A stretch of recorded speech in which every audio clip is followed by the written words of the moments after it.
ചെന്നപ്പോൾ രണ്ട് മക്കളും ഇല്ലായിരുന്നു. നമ്മൾ 8:30 മണിയായി അവിടെ എത്തിയപ്പോൾ. പക്ഷേ അവിടുത്തെ മെമ്പർ, 4-ാം വാർഡിലെ മെമ്പർ, കിളിമാനൂരത്തെ 4-ാം വാർഡിലെ മെമ്പർ സുമാ മേഡം അവിടെ ഉണ്ടായിരുന്നു.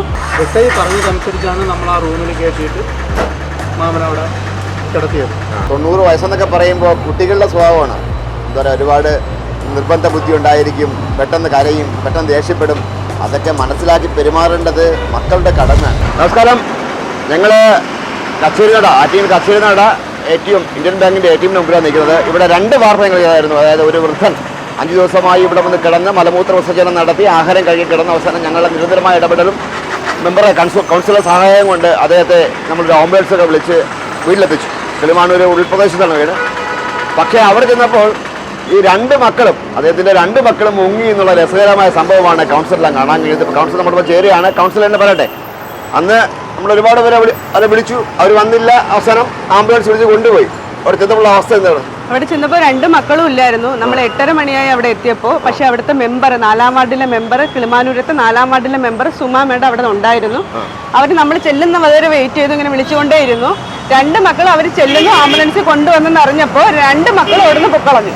2 ആൺമക്കളാണ്, മൊത്തം 3 പേരാണ്. ഒരാൾ ഇവിടെ അല്ല താമസം എന്ന് പറഞ്ഞു. 2 പേരും ആ വീട്ടിൽ കൂടിയാണ് താമസം. 2 പേരും പോയി. ഫ്രണ്ടിലത്തെ ഡോറ് പൂട്ടി. ഇവർ പിന്നെ കുറച്ച് നേരം ചെന്ന് അപ്പുറം ഇപ്പുറമൊക്കെ തട്ടിയപ്പോൾ ഒരു സൈഡിലത്തെ ഡോറ് തുറന്നിട്ടിരുന്നു. പിന്നെ ആംബുലൻസിലുള്ളവരും ഈ കുട്ടിയെ എല്ലാവരും കൂടി ചേർന്ന് മാമനെ എടുത്ത് അകത്ത് കിടത്തി. അലമാരി തുറന്നു, അതിനകത്തുനിന്ന് ഒരു മുണ്ടെടുത്തു, മാമനെ മൂടി. ആ പഴയ ഡ്രസ്സെല്ലാം അവർ മാറ്റി പുതിയതാക്കി ഇട്ട് കൊടുത്തു.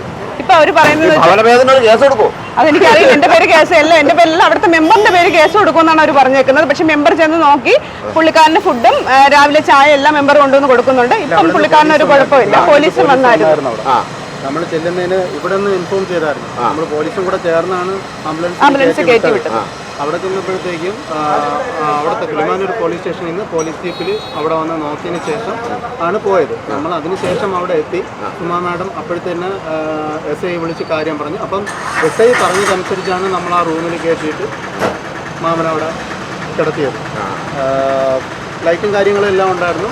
തൊട്ടടുത്ത വീട്ടുകാരെല്ലാവരും വന്ന് നോക്കി കാര്യങ്ങളെല്ലാം പറഞ്ഞതിന് ശേഷമാണ് നമ്മളവിടെ മുന്നോട്ട് പോകുന്നത്. അവിടെ വേറെ നാട്ടുകാരുടെ സഹകരണമൊക്കെ ഉള്ളത്. അപ്പുറത്തെ വീട്ടിലെ ആന്റി വന്നായിരുന്നു. ആന്റി പറഞ്ഞതെന്ന് വെച്ച് കഴിഞ്ഞാൽ മോനുണ്ട്, റോഡിലിരിക്കണം എന്നാണ് പറഞ്ഞത്. റോഡിലിരിക്കൊണ്ട് പുള്ളി വരാതെ ഇരിക്കുന്നതാണെന്ന് പറഞ്ഞു. പിന്നെ ഒരു ഇതില്ലാത്തതുകൊണ്ട് കൗൺസിലർ അവിടുത്തെ സിയെ വിളിച്ച് ചോദിച്ചു. അപ്പോൾ സിയെ പറഞ്ഞ് വീട്ടിലെ ആളില്ലെങ്കിൽ കഥവ് തുറന്ന് അതിനകത്ത് അങ്ങനെ കിടത്താൻ പറഞ്ഞു. അങ്ങനെ ഞാനും കൂട്ടുകാരനും കൂടെ അമ്മയ്ക്ക് ഡ്രൈവർ കൂടെ ചേർന്ന് അലമാര തുറന്ന് അതിന് ഒരു ബെഡ്ഷീറ്റ് എടുത്ത് വിരിച്ച് പുള്ളീനെ അതിൽ കിടത്തിയിട്ട് മൂടയൊക്കെ ചെയ്തു. എന്നിട്ട് ലൈറ്റ് ഇട്ടു, വെളിയിൽ മൊത്തം ലൈറ്റ് ഇട്ടിലേക്ക് വന്നു. ഈ പോലീസുകാരെ മക്കളെ വിളിപ്പിക്കുകയും ചെയ്തോ? പോലീസ് മക്കളോട് പറഞ്ഞെന്ന് പറഞ്ഞു, വന്ന് തുറക്കണമെന്ന് പറഞ്ഞു. പക്ഷെ അവർ ചെയ്തില്ല, മക്കൾ വന്നില്ല. അവർ റോഡിൽ ഉണ്ടായിരുന്നു. റോഡിലുണ്ട്. 2 പേരും വന്നു. റോഡിലല്ല, അവര് ഇത് അറിഞ്ഞതുകൊണ്ട് മാറി വേറൊരു ജംഗ്ഷനിൽ പോയിരുന്നെന്നാണ് അവിടുത്തെ നാട്ടുകാർ പറഞ്ഞത്. അത് നമ്മൾ ചെല്ലും എന്നുള്ളത് കൊണ്ട് അവർ ഒരു സൈഡിലെ റൂമിലെ ഡോറ് തുറന്നിട്ടിരിക്കണം. ഫ്രണ്ട് ഡോർ അടച്ചേക്കായിരുന്നു. സൈഡിലൊരു റൂമുണ്ടായിരുന്നു. ആ റൂമിൻ്റെ ഡോറ് തുറന്നിട്ടിട്ടുണ്ടായിരുന്നു. ആ തുറന്നിട്ട സ്ഥിതിക്കാണ് ഇദ്ദേഹം പോയി ഡോറ് തുറന്ന് നമ്മൾ മാമന് അലമാര ഒരു മുണ്ടിരിപ്പുണ്ടായിരുന്നു. ആ മുണ്ടെടുത്ത് തറയിൽ വിരിച്ചിട്ടാണ് മാമനോടെ കിടക്കുന്നത്.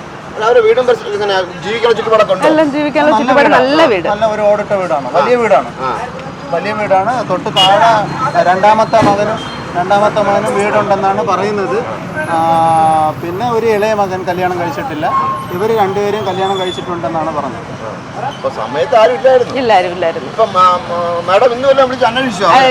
മെമ്പറിനെ വിളിച്ചു. രാവിലെ മെമ്പർ ആഹാരം കൊണ്ടുവന്ന് കൊടുത്തു, വെള്ളം കൊടുത്തു. വേറെ കുഴപ്പമൊന്നുമില്ല. പക്ഷെ മക്കള് നോക്കുന്നില്ല എന്നാണ് പറഞ്ഞത്. മക്കള് മോൻ പറഞ്ഞെന്ന് മെമ്പറിന്റെ പേര് കേസ് കൊടുക്കുമെന്നാണ് പറഞ്ഞേക്കണേന്ന് പറഞ്ഞു. മെമ്പറിന്റെ പേരിൽ ഉണ്ടായിരുന്നു. ഇന്ന് കേസ് കൊടുക്കുമെന്നാണ്. പിന്നെ പറയാൻ പറ്റില്ല, ആംബുലൻസിന് പൈസ കൊടുക്കണമെന്ന് പേടിച്ചാണ് എന്തോ മക്കൾ മാറി നിന്നത്. അതും നമുക്ക് പറയാൻ പറ്റില്ല. എന്നാൽ അവരെ ഒന്നും അല്ല മേടിച്ചത്, ഞങ്ങളാണ് കൊടുത്തത്. അതെ, ഞങ്ങളാണ് കൊടുത്തത്. ആളുണ്ട് 1800. ഇല്ല, അതൊന്നും കുഴപ്പമില്ല, സാരമില്ല. അങ്ങനെ നമ്മള് പ്രവർത്തനങ്ങളൊക്കെ ചെയ്യുന്നുണ്ട്. നമ്മളെ കയ്യിൽ മെമ്പറെന്നും പറഞ്ഞാൽ എല്ലാവരും വിചാരിക്കുന്ന മെമ്പറിന് ഒരുപാട് പൈസ കിട്ടുന്നുണ്ടെന്നാണ് വിചാരിക്കുന്നത്. ലൈറ്റുകളായിരുന്നാലും എന്തിനായിരുന്നാലും അത്യാവശ്യ ഘട്ടങ്ങളിൽ നമ്മൾ കയ്യിൽ നിന്നാണ് ചെലവാക്കുന്നത്. പിന്നെ ഒരു കാര്യം കൂടി മനസ്സിലാക്കണം. ഒരു മെമ്പറിനെ സംബന്ധിച്ചിടത്തോളം ആരുമില്ലാത്തൊരു വ്യക്തിയാണെങ്കിൽ നമുക്ക് ഹോസ്പിറ്റലിൽ കൊണ്ടിട്ട് അന്വേഷിക്കാൻ പറ്റും. പക്ഷെ പുള്ളിക്കാരനെ സംബന്ധിച്ചിടത്തോളം നല്ല സാമ്പത്തികമായിട്ടുണ്ട്, 3 ആമക്കളുള്ളൊരു വ്യക്തിയാണ്. അപ്പം നമ്മുടെ പരിഗണന അനുസരിച്ച് മാത്രമേ നമുക്ക് ചെയ്യാൻ സാധിക്കുള്ളൂ. മക്കളെ അറിയിച്ചിട്ട് അവർ വന്നില്ലെങ്കിൽ നമുക്ക് എന്തെങ്കിലും ചെയ്യാൻ പറ്റും. നാളെ എന്തെങ്കിലും സംഭവിച്ചു പോയാൽ ഈ പറയുന്ന മക്കൾ തന്നെ പറയും നമ്മളാണ് വല്ലതും ചെയ്തതെന്ന് പറയും. അതാണ് ഇപ്പോഴത്തെ അവസ്ഥ കൊണ്ടാണ് അങ്ങനെ പറ്റാത്തത്. ഇവിടെ വന്നപ്പോഴത്തേക്ക് എന്റെ പ്രമാണം കയ്യിലിരിപ്പുണ്ടെന്ന് പറഞ്ഞ വ്യക്തിയാണ്. മറ്റേത് വൈഫിന്റെ പേരിലാണ്, അല്ലാതെ പുള്ളിക്കാരന്റെ കയ്യിൽ പ്രമാണം ഇരിപ്പുണ്ട് എന്നാണ് പറഞ്ഞത്. മെമ്പറെ ഒരു കാര്യം ചോദിച്ചാൽ വേറൊന്നും വിചാരിക്കരുത്. എത്ര ശമ്പളം നമുക്കോ? ഓണറേറിയം 8600 രൂപയാണ്. അല്ല, 1500 പോയി കിട്ടിയില്ല. അത് കുഴപ്പമില്ല, സാരമില്ല. ഈ ജീവിതത്തിന്റെ സാധാരണ കാലം 90 വയസ്സെന്നൊക്കെ പറയുമ്പോൾ കുട്ടികളുടെ സ്വഭാവമാണ്. എന്താ പറയുക, ഒരുപാട് നിർബന്ധ ബുദ്ധി ഉണ്ടായിരിക്കും, പെട്ടെന്ന് കരയും, പെട്ടെന്ന് ദേഷ്യപ്പെടും.